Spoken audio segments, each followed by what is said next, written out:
Hello everybody, Jose Rodriguez here. It is Sunday the 5th of May. Last week I posted a video showing you some crazy action that took place on my street. They came down and tore down half the street to repair what that they had done prior, which they had left it basically a shambles.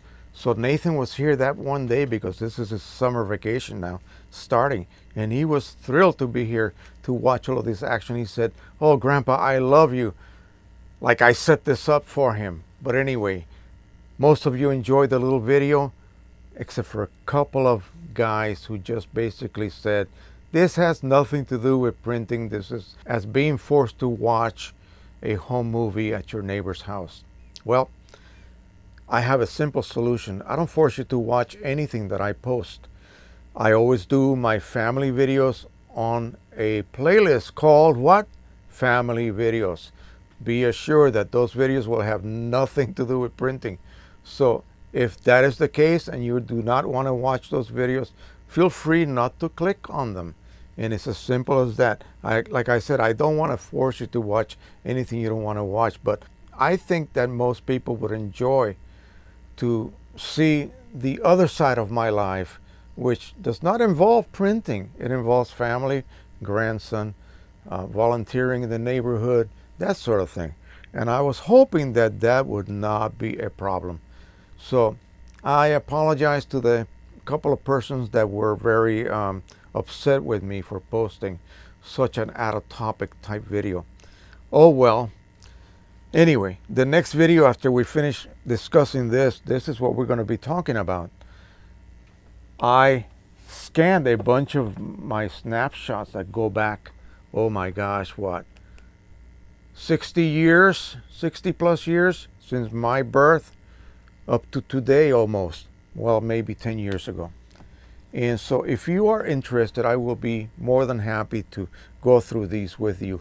This will give you a little bit more information as to who I am, what makes up this guy, and what brought me to this point in my photography.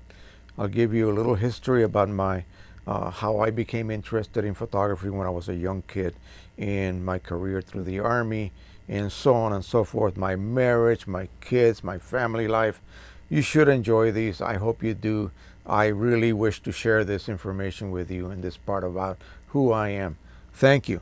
I hope you enjoyed it. Anyway, let's talk about the Pro 1000. I have been teasing you guys about the Pro 1000 for a while now. And a lot of people have been paying attention apparently because they asked Precision Colors, "Hey, Mike and Joe, very exciting information here. How close approximately are you for refilling the Pro 1000 chips ink set?" And he goes on to explain where he's at right now. I'm not going to read the whole thing because it'll take far too long. Basically, he is perfecting the ink set. Okay, he cannot load the Pro 1000 with the OEM cartridges. I'll tell you why. Because the majority of the ink will go to fill up the internal ink lines and internal huge dampers or compartments for ink. And these compartments will be filled with most of that ink that comes in those setup cartridges. So for you to test another ink, you would have to push out all that ink. In other words, practically the equivalent of 3 waste ink cartridges. That is a huge amount of ink. Okay, so the best thing to do is to perfect the ink set in some other analog printer. The Pro 9500 is a perfect printer for that. So that's what he's been doing. So once he gets that ink set perfected, then he will go ahead and use that ink on his Pro 1000 right off the bat. Okay, and that will then ensure that the ink set that he's using is not being mixed in any kind of proportion with some remnant OEM inks. Now, the only negative aspect is that he will not have a comparison to test or visualize against. But that's where I'm going to come in. I'm going to buy my Pro 1000 and I'll be the one that will prepare those OEM samples for him to compare. All right, let's talk about where we are at. As you can see, this is a Pro 1000 cartridge. And you saw me refill these using a pressurized method and a vacuum type method. And that works very well. But ideally, this is the best method that we have to accept from now on. It's going to be a method that is the easiest you will ever encounter. All right, that's all I'm going to say for the moment. So let's go ahead and remove this cap. As you can see, this is a chip holder. The chip holder holds a little chip. Now, originally we thought you would have to pry off the chip and then somehow attach the single-use chip that you would buy from Precision Colors. Basically, they are Chinese. That's not the case any longer. These chips will be sold pre-installed on their own little chip holders, and they should be the same type. And I don't know how they did it, because patent restrictions sort of prevent you from duplicating designs, but somehow they did it, and so that's what is going to be available. The chip will come pre-installed on its own little holder. You're going to insert a screwdriver right here. There are two holes right here. They serve no purpose other than aligning the cartridge to the compartment of the printer. And basically what I'm going to do is I'm going to try to pry off in this manner. You see how it's coming off? I'm going to apply some torque in this direction.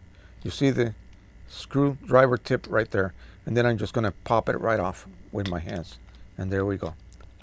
So now I'm going to be very, very careful that I don't lose my little chip holder, because that little chip holder sits inside here.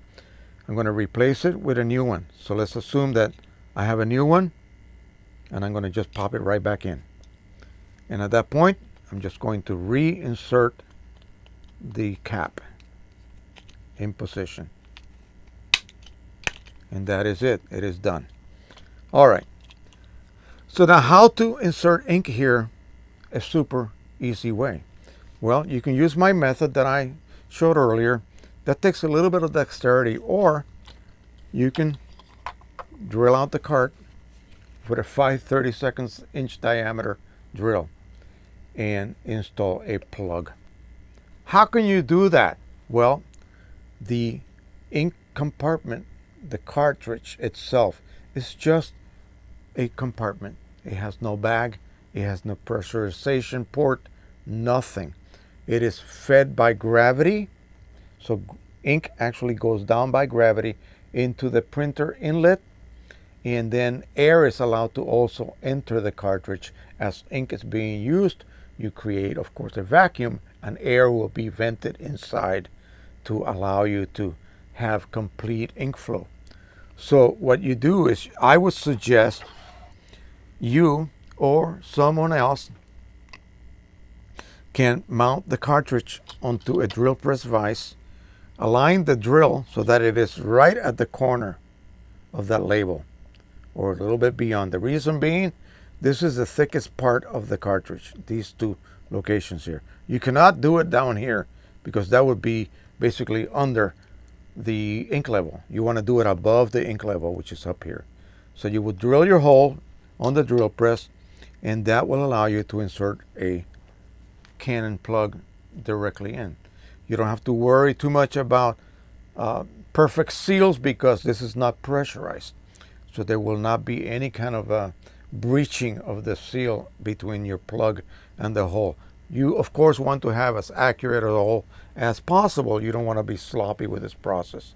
So once you have installed your chip on both carts, you basically are going to fill in this manner. You're going to take off your plug. You're going to preload 80 ml of ink. This is a 100 ml syringe. You can get these from Amazon, about $5 each. They come with a tip, blunt end tip, pretty large bore, and you're going to just insert the ink. I want to recommend that you hold it in this orientation so that this corner is at the uppermost point. That way, when you get to the last few ml, you're going to allow any air to escape. It doesn't really matter, but you want that to happen. That way you will load as much as of the 80, if not the complete 80 ml. Plug it. Of course, you're going to wipe it in case you spill a little bit of ink. Plug it and insert the cart into your printer, and that is it. You are done. So again, the hardest portion of this process is removing that cap. you want to be careful when you do so.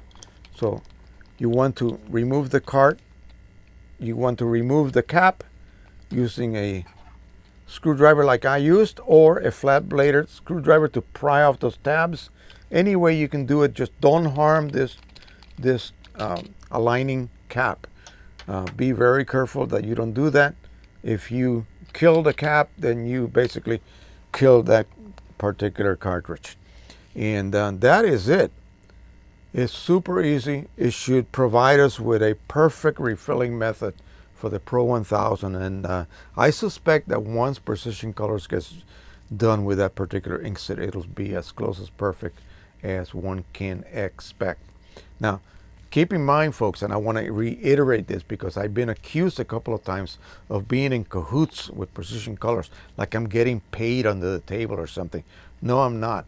I am friendly with Precision Colors. I share information with Precision Colors. I do not get any monetary recompensation from Precision Colors. Zero. When I get an inkset for testing, yes, I get it at no cost, but I'm doing a service for them. I am doing a third-party unbiased test. And when you get that type of testing, it's going to be more believable than some statement made by the actual company who sells those inks. So that is all that I am doing. I also do that for Inkjet Mall. I do that for Ink Owl. I do that for anyone who will provide me inks to test.